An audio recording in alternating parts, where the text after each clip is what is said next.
Just be that guy that can answer questions, provide value, be a part of your community, and then just do more reaching out to other organizations instead of just doing the posts and waiting for people to come to you. Supply and demand is a fundamental principle of capitalism. I really recommend using the right captions and the right hashtags so it can help get in that Google search.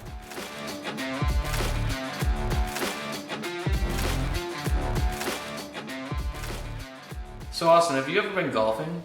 Oh yeah, man. I'm a member at 2 different clubs. So maybe you know the answer to this question. Why did the golfer bring 2 pairs of pants to golf? 2 different golf courses, man. I don't know. No, it's actually in case he got a hole in one. Ah, bro, that's good, dude. That's really good. I like that one. I'm gonna have to use that. Well, ladies and gentlemen, welcome back. Episode 33 of the Mission Control Podcast. Proudly sponsored by Ascend Digital, Rep Your Set, and the team over at Roofer. If you need instant roof measurements and clean and pristine proposals, hit up the team at Roofer. Today we've got Austin Blomquist. He is a internet sensation, folks. Big on social media, short form video, TikTok, and what have you. In fact, you can find him on TikTok. Where? What's your handle, sir? At TikTok, you can find me. At Roofer TikTok. Super intuitive. Thanks for coming, dude. I appreciate you spending some time with us. Yeah, thanks for having me, Michael. I've been waiting to get on the show, and I'm happy we found some time. Yeah, no doubt. Funny, what you won't see in this broadcast is the fact that apparently there's some synchronization taking place between his cleaning lady and the cleaning crew at my office, because we both had vacuums wailing in the background about 7 minutes ago. So maybe we'll drop some uncut scenes. I don't know. I can't call it. It's my show. I'll do what I want. Dude, so short form video. It's important. Everyone says it's important. You know it's important. But how important is it for a local roofing company to start doing short form video? Man, I'll tell you what, it's not for everybody, and you honestly shouldn't spend too much time on it, but it's good to be on social media for sure if you're a roofing company. I mean, you want to be on Instagram, you want to be on Facebook, you want to be on TikTok, Twitter, all that stuff. I think it's just important to have a strong professional appearance and basically show the transparency within your company. When I see, roofing companies trying to go all in on social media, it seems like they're almost doing it to chase the wrong audience. It seems like they're going after trying to target other roofing contractors, and I just see that as not really a good idea. I mean, you're not really going to get any more homeowners to call for roof replacements if you're using captions that are trying to engage other roofing contractors. So I just think it's a good thing to do, but you got to do it the right way, and you have to know your why and really understand what you're trying to do with it. But I've seen a lot of people get good results as far as recruitment on a national level. But as far as a roofing company that's just in a small little town, it's really hard to post this social media or these short form videos and get a lot of traction for just your local area. You may get 1 or 2 people to say, hey, that's my hometown or whatever, but what I find is that even the leads that I've gotten through my social media channels, they're not the highest quality leads. They're smaller houses. They're people that are in need, really want a deal. And really where I like to get my leads is like my Google listing. That's where 90% of my business comes from. But I need to have a good place to send those prospects so they can see who I am and what I do. And so, my Roofer TikTok page is a lot different than how I would do social media for my roofing company. My roofing company is more like before and after pictures, showing, the crew getting lunch from me, little things like that, just to show that, hey, I'm a good dude, we're doing good quality work. The crew's happy, they're smiling. Here's some big jobs, here's some little jobs, everything in between. And that's pretty much what I think that the customer wants to see. If you're going to want to try to get leads from it, I just hate when I see roofing companies have their social media all salesy, like get a free inspection, hail damage in your neighborhood. It's just like so scammy and, salesy that I think they're doing it wrong. And so I think it just needs to be a safe place for for homeowners to come and view your stuff and just see who you are as a company. That's my 2 cents on it. Yeah, those are really good points. So if I'm hearing you right, it can still be productive and it still should be something that you do, but it really comes down to what your expectation is. And maybe for, the guy in the middle, a small town in Wisconsin, the aim shouldn't be, can I get to 1 million views on this piece of content? Because, maybe he gets 300 views and he posts a video a day that's helpful to people in this community. And that's more of a branding play, right? It's not so much, hey, I'm going to get 10 hot leads today.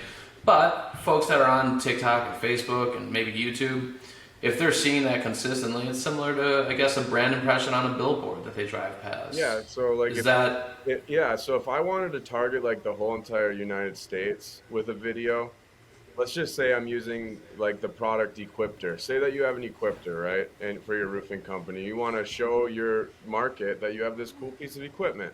Well, if you're trying to market to the whole entire 50 states, you would say like Elon Musk bought 20 of these. Every single person is going to be able to relate to that.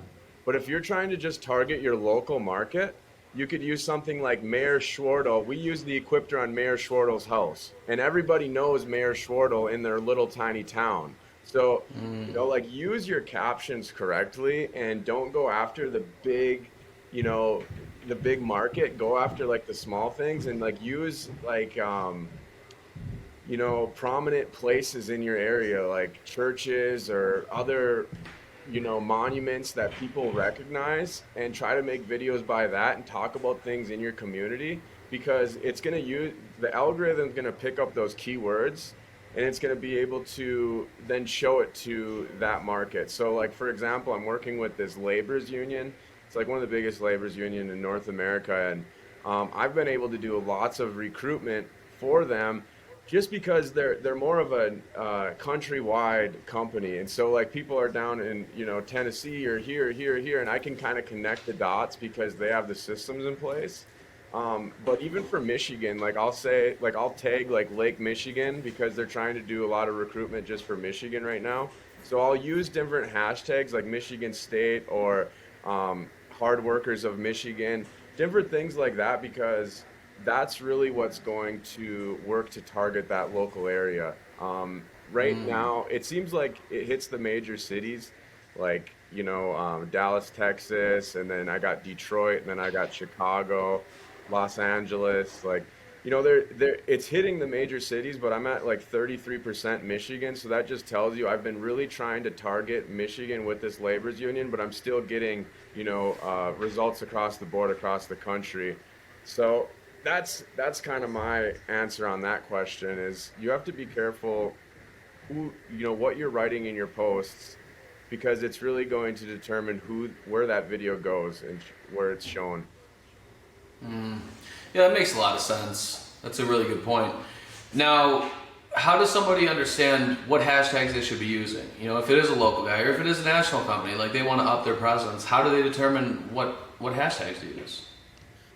That's a great question. So, like roofer or metal roof, those things are all oversaturated. Like maybe a year or two ago, you could have used that and went viral, but you should use metal roofing Michigan, commercial roofing Michigan. Like say I'm a contractor in Michigan, for example, right? You're going to want to use local hashtags like Iron Mountain YMCA, like things within your community.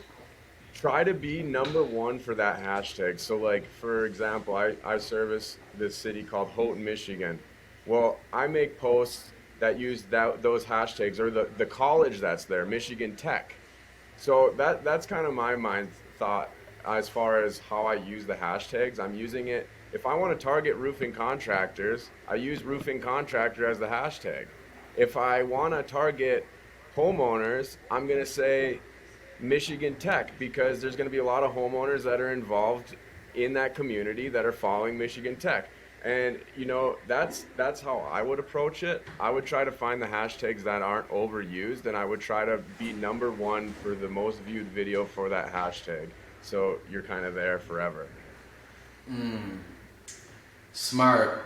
So let me ask you this. I'll play devil's advocate as somebody who doesn't know anything about anything. And do I just guess? Do I guess where, my target market is? Are there tools that I can use to see, hey, these are hashtags that don't have saturation, that would be, intuitive and helpful to target? What does that look like? Usually when you see hashtags that have less than maybe 500 million views, any hashtags that are in the billion views, those are ones you probably want to stay away from, because you're really not going to be able to kind of get any traction, because there's so many other people that have made videos with those hashtags. Like, my whole purpose is to be number one for that hashtag. Like, for my roofer TikTok page, I'm number one for metal roofing, roof coatings, shingled roofs, certainteed, IKO, GAF. I've literally creatively took every one of those keywords for the roofing space and then kind of just dispersed it across all of my videos. And now I've been getting reached out by these manufacturers, because what do when they go on TikTok? They look at the hashtags for IKO roofing. Well, guess who's coming up with 100,000 likes on the video, and then the next video has like 500 likes.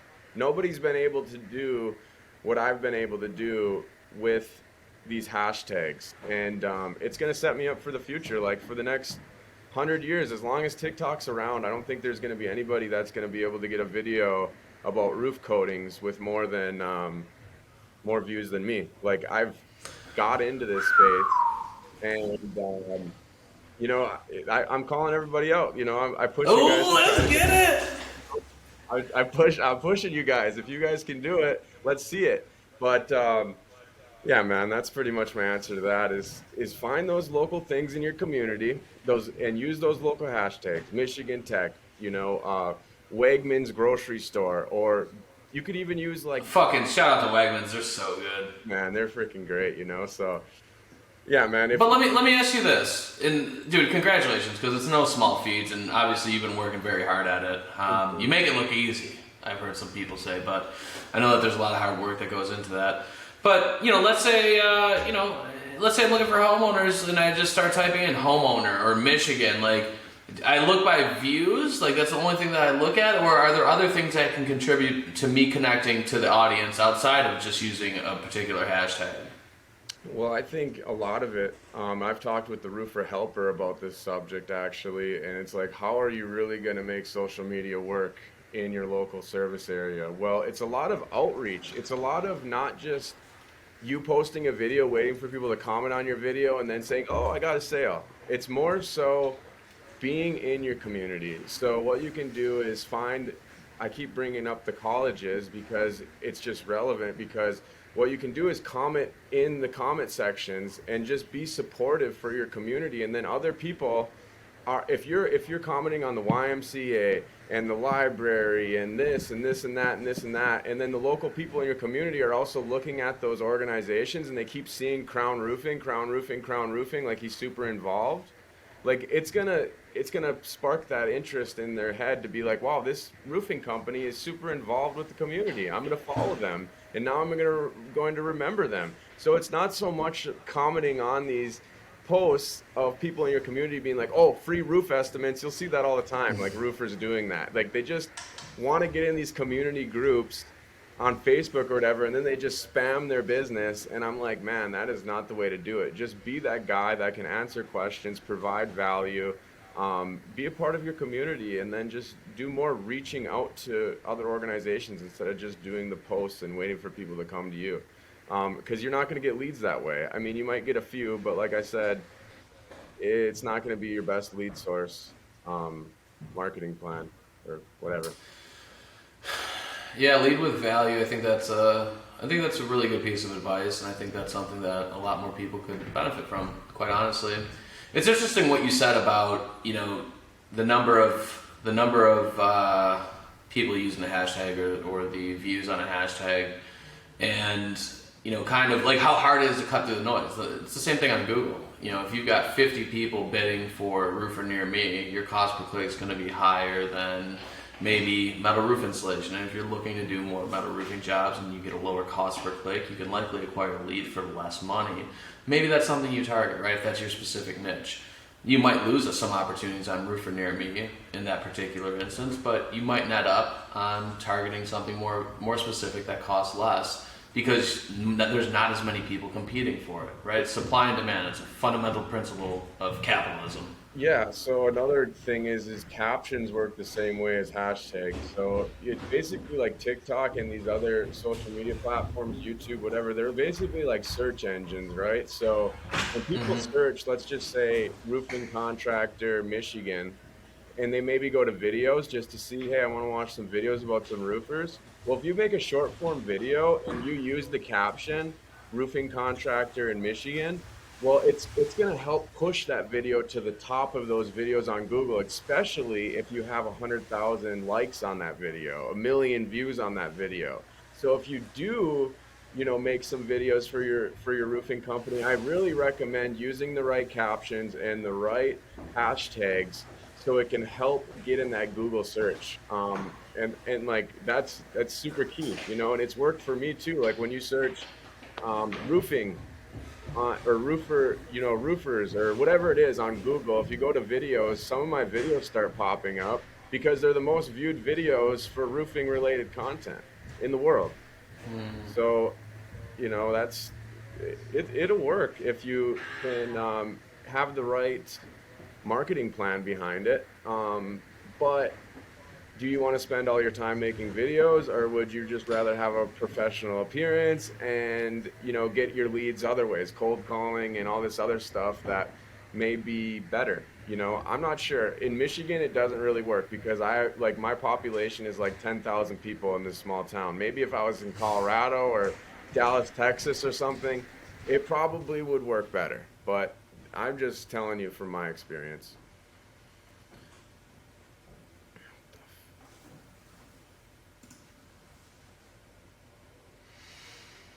So, yeah, and I think that's also an interesting point. But what's more interesting to me is while it's not going to procure you more leads for your roofing company, this is going to open up a ton of doors for you as far as opportunities are concerned, right? Which will probably, a lot of people would desire to have those same type of opportunities. So, I mean, I guess it wouldn't be terrible if somebody kept going viral using the strategies that you're laying out because, with eyeballs come opportunities. No, man. You heard it here first. I like that quote. With eyeballs come opportunities.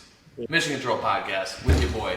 But honestly, right? So whether it's brand deals or it's you get reached out to by a manufacturer and it's like, hey, we want you to speak at these events. We want you to teach us. Whatever it is, it could be fruitful. Yeah, it's just that, there's not a lot of other contractors that have the passion that I have for this. And that's the problem is that only 1% of the contractors out there might be able to get a video over 1 million views and actually get it to do everything right.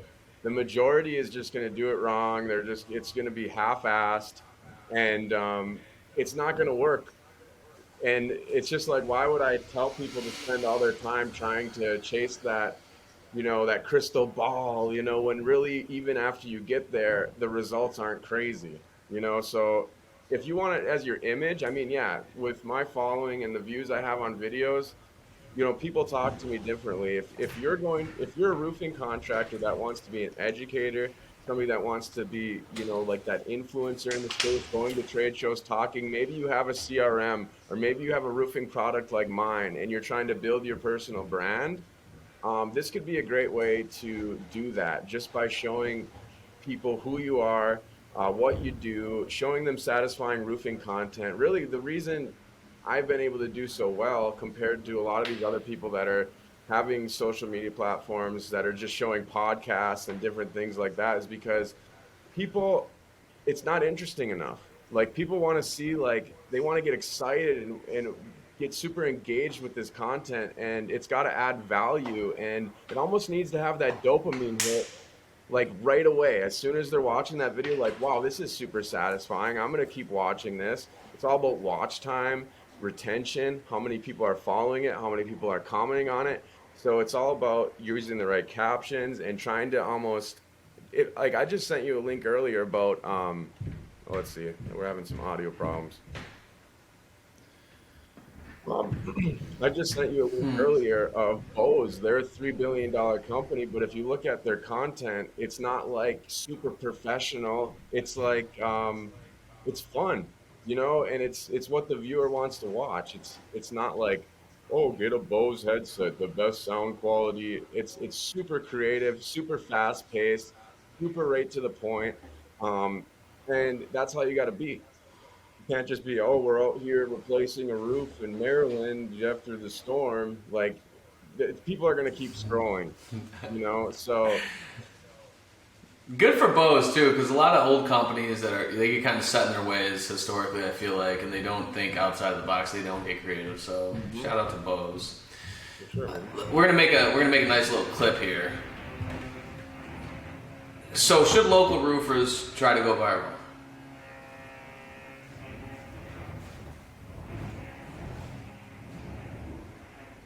Mm,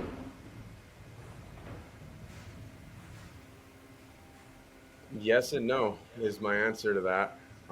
I think that the actual roofing company should have their social media where it's just straight transparency, showing that customer their why, showing that prospect their why. Now, when it comes to your sales reps, I think that this could really work for making your sales guys super involved with your company, and it's basically going to be like free marketing.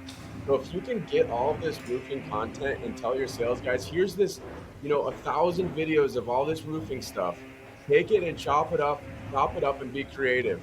One of the problems with TikTok and all these platforms is as soon as you have a business page, it just doesn't look good. You know, the I'm sorry. As soon as you have a business page, TikTok and Facebook and all these other platforms, they don't want to give you the views. They want you to pay for that. But when you have an actual creator page, I've done this. I've worked with companies where I've had the business page and then I've had my personal pages, and it's crazy the amount of engagement you'll get on a personal page compared to an actual business page. So I think that you should create a community of sales guys that are wanting to grow their personal brand. How can you make your sales guys the next roofer TikTok where they're going to be speaking on stages, getting free products, getting boots for the crew? I mean, I've been able to do all of this just off of like 30 builds, 30 roof replacements probably was what I've built my content off of. And then what I did is I repurposed the good performing content and uploaded it to Facebook. And now, like, I'm making like $2,000 a month just off of Facebook, off of views, and I only post like 4 videos a month. So it's like if you can learn how to do that, why not make some extra money on the side and then show that you're super passionate about the roofing industry? Um, the thing is I don't know why like I know the thing is I know why I have so much passion for this. It's because of my product Snow Grip. But a lot of these sales guys or these roofing company owners, they don't have that passion for an actual product. Maybe for their roofing company, they have a passion for helping their local community, Sure. but it's not big enough. Their why isn't big enough, and the reason I'm doing this is to get 100,000 contractors to follow me, so then I can say, hey, here's my product Snow Grip, go ahead and install it, and then I have 100 contractors, hopefully out of that 100,000 that'll do it, and then it's like, well, my mission has been complete. The whole reason I got on TikTok is to get people to know, like, and trust me so I can present my product.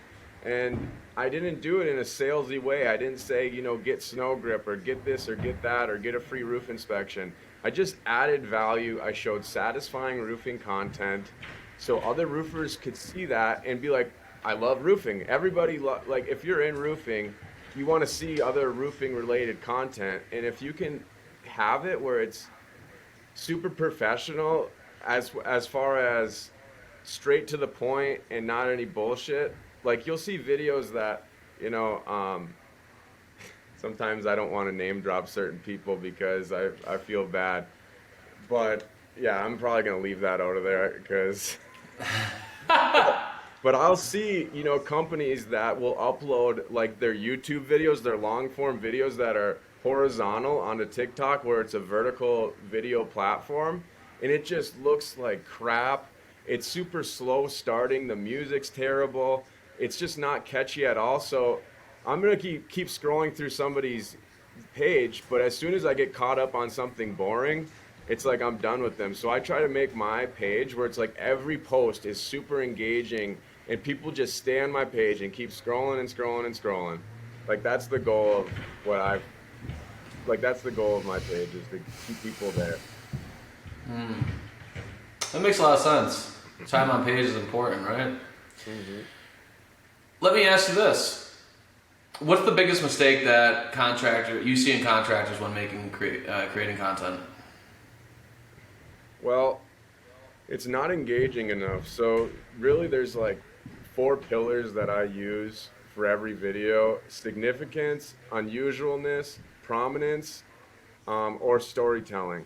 So if you don't use something like that, like if you look at how journalists make news, they use those things like, fat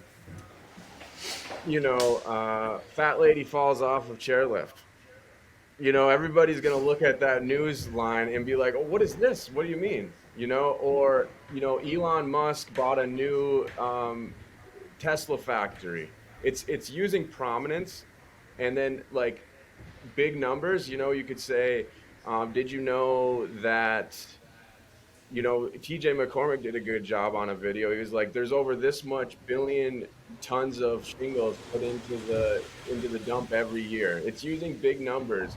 You have to use that significance, that unusualness, the big numbers as your captions. I see so many contractors that don't use any captions at all. You don't know what's going to be going on in the video. You need to tell the viewers in the first 3 seconds what they're going to get out of that video. What's the purpose of this video? If you don't set the framework, then the engagement goes way down. So you have to figure out how to use something that's going to grab their attention, and then you need to keep their attention by showing satisfying, unusual clips. That's my 2 cents on it. But I just see too many contractors just vertical screen or horizontal screen. It should be vertical. They don't use a caption. Their hashtags are terrible. They use an old song that was their favorite song, like, Hell's Bells from the 80s or whatever. It's like, man, nobody cares about this song. Okay, every song that I pick for my videos, I don't pick. I pick based off of the performance of that sound. I sit going through my news feed for maybe sometimes 30 minutes and I'm just listening to different sounds. I'm not even looking at the video. And then once I hear one that's super catchy, that differentiates from other videos that I just watched, I'm like, okay, that caught my attention. Now let's dive a little bit deeper. Let's look and see how well this or this music has performed for other creators. So I click on the sound and I go through all the creators that use that sound. I'll look at how many days ago did they use that sound. If they posted that sound on their video 3 days ago and they have 1 million views, I'll say, okay, this is kind of a hot sound. And then I'll go to another creator and then I'll see the same thing and I'll see the same thing and see the same thing. When you see an account with 2,000 followers with a video that has 5 million views, it's probably because of the sound that they used.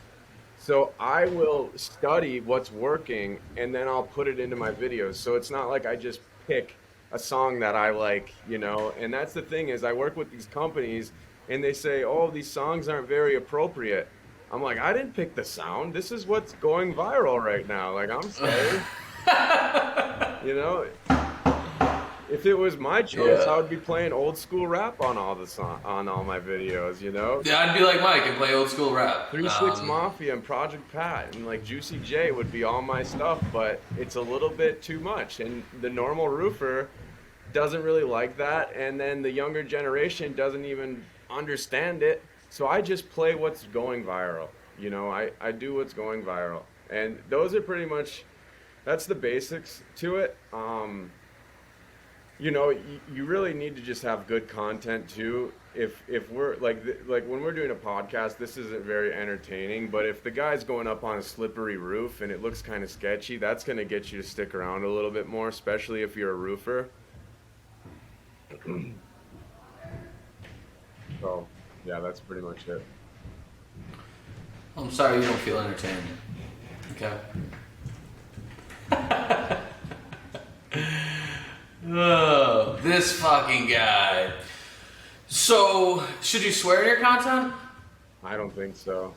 I try not to because you're being watched by so many different people, and you just never know what their their beliefs are, and what their how they grew up. And so I try to just make it for everybody the best I can.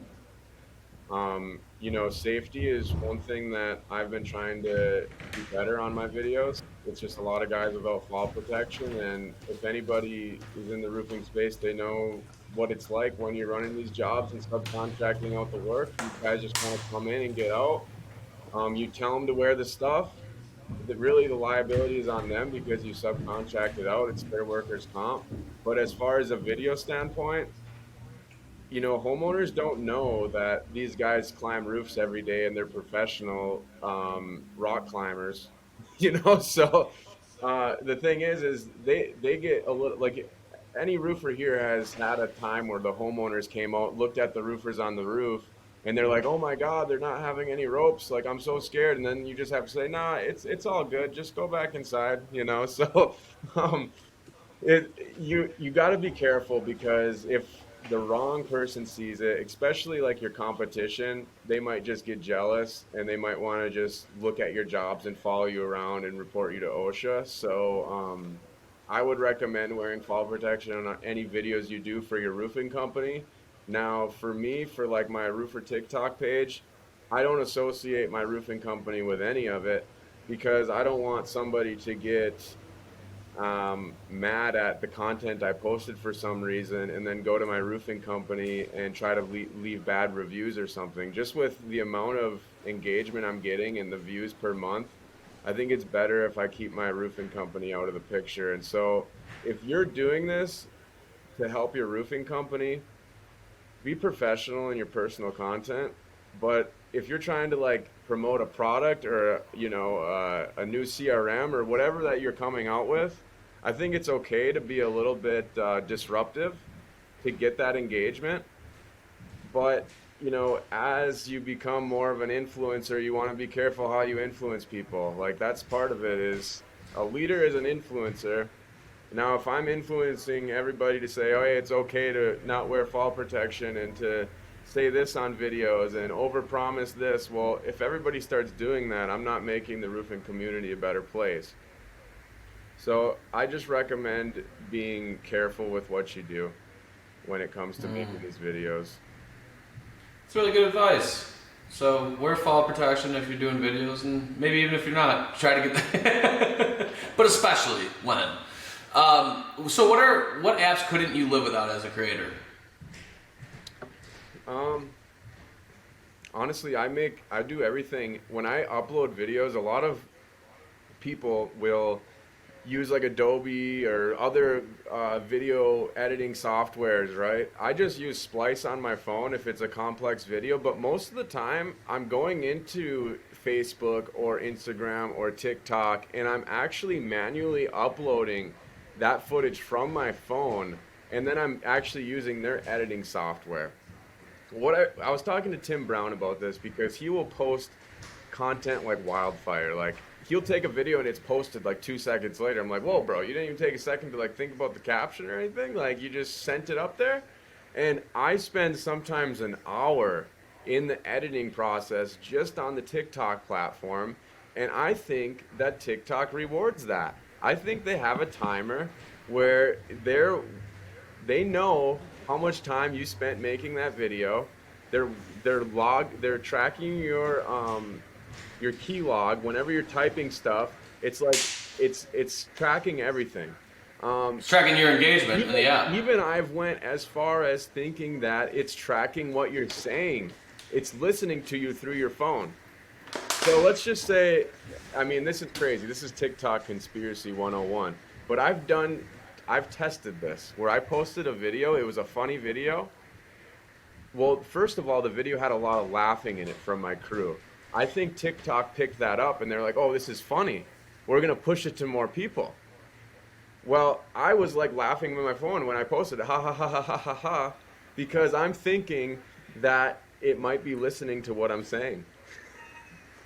So, How many views does that video have? I mean, millions, millions of views for laughing in my camera or in my phone, laughing in my phone after I post the video just to see if it works. And it seemed like the engagement was crazy.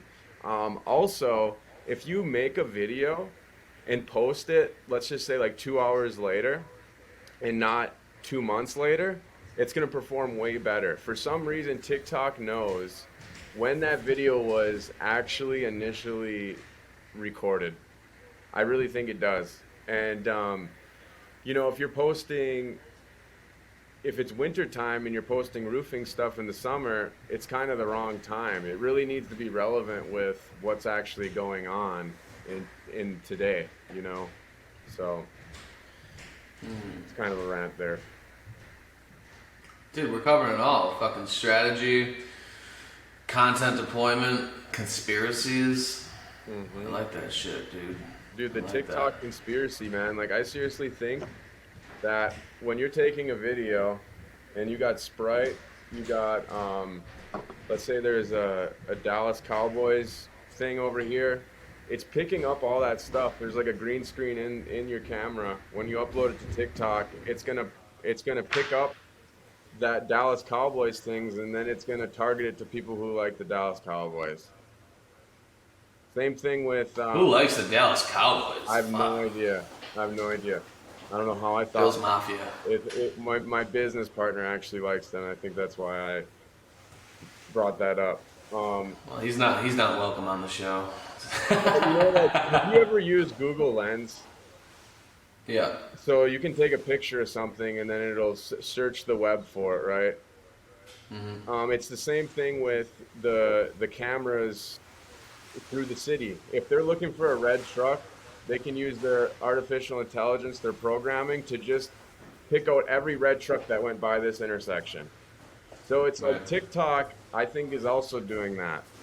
It's listening to us, it's picking up what's in the videos, it's using the captions, it's using the hashtags. So I'm trying to paint a picture for the algorithm so then it knows what to do and who to push it to. If that makes sense. It does make sense. So if I have a business page and a personal page, should I put more attention into the personal or the business? So I tell people this all the time. I say, hey, just post about 20 good quality posts on your business page, just so it looks super clean, professional, tells your why of your business. When I see roofing companies going crazy and they're, posting a million different posts and they just all look like trash, I'm not really going to get connected. But if you have one video giving away boots to your crew, another video bringing lunch to them, you have another video of a happy customer, you have another video explaining the roofing components. I mean, come up with 20 video ideas of what your ideal customer should be seeing.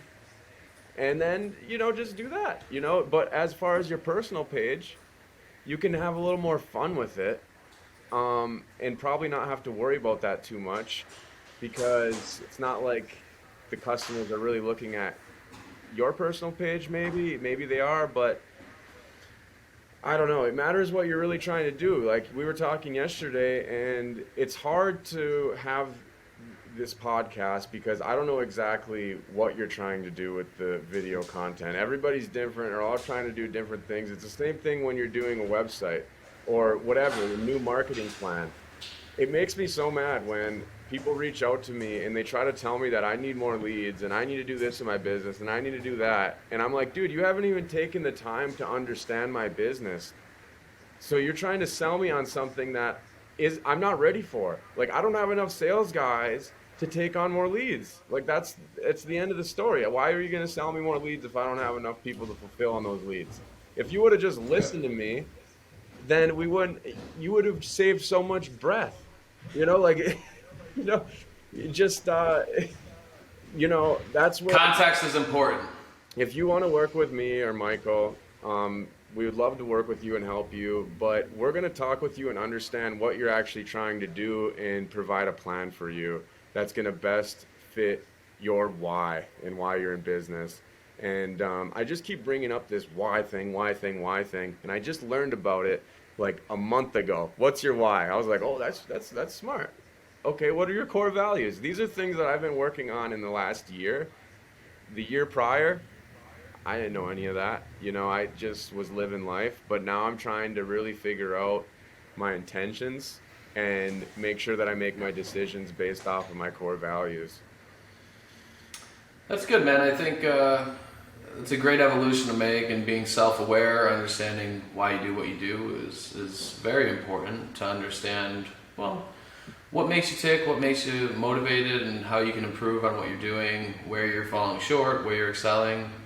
And self-awareness isn't always recognizing the bad things. I think that's important, or where you're lacking. It's also recognizing things that you're doing well in, and the gains that you've made. Whether it's over the last week, month, 2 years, 10 years. I look back to 10 years ago, and I'm like, fuck, we got some big dubs over these last 10 years. Like, it's easy to look at all the negative things, but it's very, very important to understand the strides that you make and the impact that you're making in a positive way. So yeah, man, that's really good shit. Dude, I'm incredibly grateful for you coming and spending some time today. We're about out of time. If somebody wanted to explore working with you, how would they go about reaching you? I would say it's best to just email me, roofertiktok@gmail.com. If you're looking to get into roof coatings, if you need roofing leads, if you need crews, basically what I've been trying to do is find the most innovative products and services for every function of the roofing business. So contractors don't have to go out and get confused when there's 20 marketing companies at this trade show and they're all doing the same thing. Like, just tell me who to use. So I've been, eliminating the guesswork for contractors so they can get the solutions that they desire. So yeah, roofertiktok@gmail.com. Well, Austin, you're doing a lot of shit to benefit the industry. I'm excited to watch you grow and to further that impact. And again, dude, I'm really appreciative for you, and I'm appreciative for the audience as well. Thank you guys for tuning in, and we'll be back soon with more content. Thanks, Michael.